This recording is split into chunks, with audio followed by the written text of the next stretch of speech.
Everyone gets one life. Yours is almost used up, and instead of treating yourself with respect, you have entrusted your own happiness to the souls of others. We join with the family in asking for the maximum, which of course is 25 to life. In this case, he deserves every minute of it, and any future parole board should never let him out. He did not learn his lesson from his convictions in 2000. He takes no responsibility for his actions whatsoever. I don't know if they read these sentencing minutes, sometimes I wonder, but we join in the family in asking for the maximum punishment. In this case, it is well deserved. Thank you. Mr. Duff. Your Honor, I reviewed the pre-sentence investigation. I don't have any objections to it, and I have nothing to add here. Now, Mr. Duff, you know under the law I'm required to ask if your client has anything to state on the record, so I'm doing that now. Yes, Your Honor. Go ahead.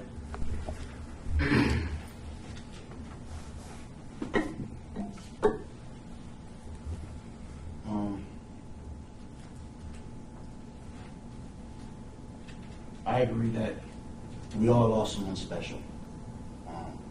Regarding the characterization that was stated, I want to address that, but we all lost somebody special. I lost a wife and a family, and the family that we spent time with and enjoying with the Hudson family.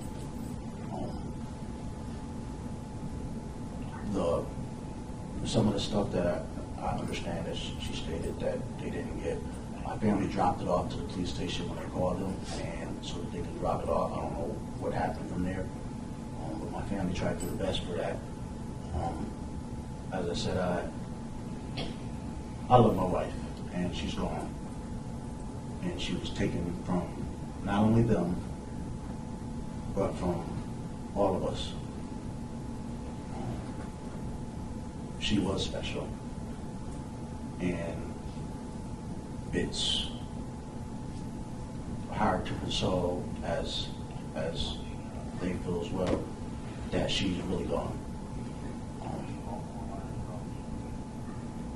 This has been a nightmare for everybody, including the court and the DA, who likes to suppress evidence. However,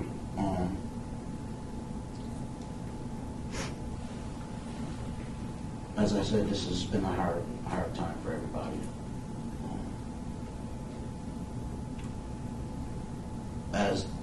Even though I got found guilty of these charges, obviously with the evidence not being 100% provided so that we can utilize the truth-seeking function and the fact-finding procedure, which would have benefited the public at large and the family, because there's things that the family don't know about and everything else that may have changed the whole outcome of this case, and we could get justice for all of us. Obviously, in this case, it hasn't taken place as of yet or today, because we all lost someone. The pre-sentencing report, I have to address that as well. I did not see that pre-sentencing report. It was done a while ago. I haven't received it, not as of yet. So I don't know what's in it, and I have not been able to contest it, because I don't know what's in it.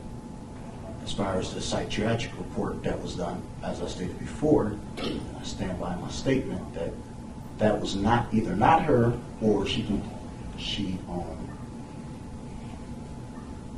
committed malpractice. And I would love to have the medical examiner board review this and due process violations that has continued in this case. See, I'm here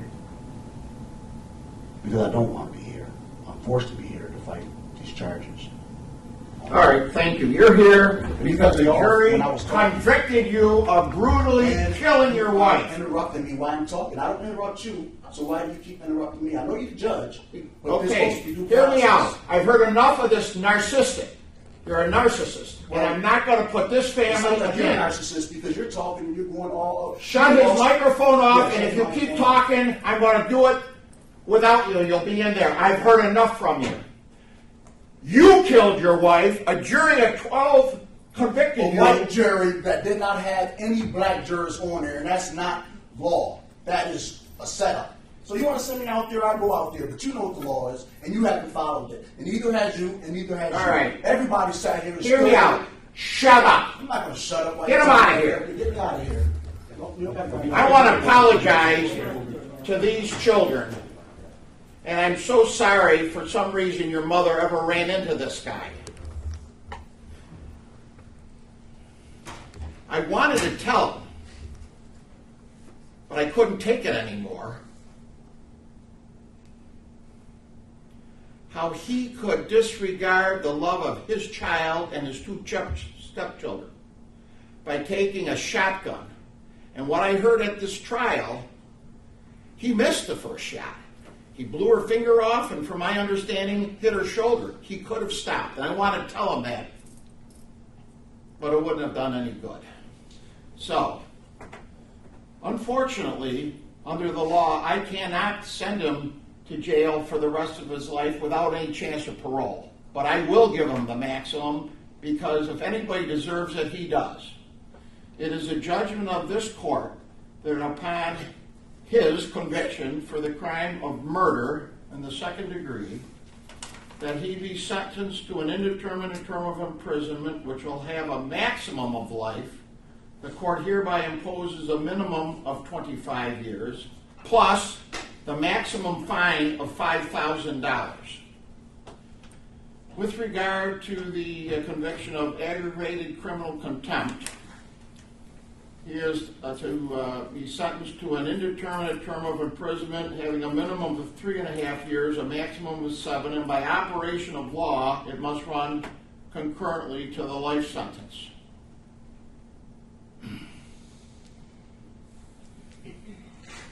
Now, on the misdemeanor charges of 3 counts of endangering the welfare of a child, he is fined the maximum $1,000 for a total of $3,000. Now, the surcharge on the felony is $300, crime victim assistance fee is $25, and a $50 DNA databank fee. All fines and all surcharges are to be paid out of prison funds, and he's got a lifetime to pay these fines. He has 30 days on which to file a notice of appeal, and I will write a letter. I want the family to know. I will write a letter to the parole board using the strongest language possible that he never ever sees the light of day. That concludes the sentencing.